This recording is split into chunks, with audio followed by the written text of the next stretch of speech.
Crash के बाद अब प्लेन के कैप्टन सुमित कपूर से जुड़ी एक्सक्लूसिव जानकारी सामने आई है।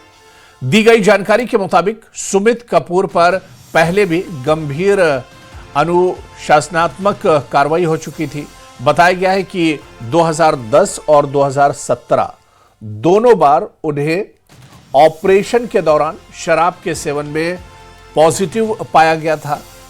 पहली घटना 13 मार्च 2010 की है, जब दिल्ली बेंगलुरु रूट की उड़ान S2-231 के संचालन से पहले टेस्ट में वे अल्कोहल पॉजिटिव पाए गए थे।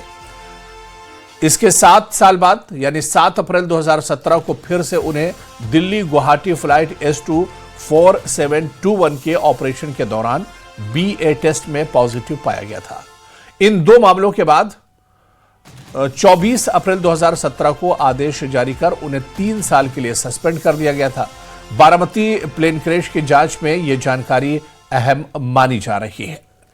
तो बारामती प्लेन क्रैश से जुड़ी बड़ी खबर भी सामने आई है। कैप्टन पर पहले भी एक्शन हुआ था और यह कहा जा रहा है कि बारामती प्लेन क्रैश में जो कैप्टन थे वो इससे पहले 2 बार सस्पेंड किए जा चुके हैं।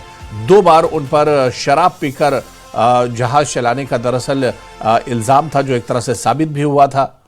तो ऐसे में अब प्लेन के कैप्टन पर पहले भी एक तरह से एक्शन हो चुका है।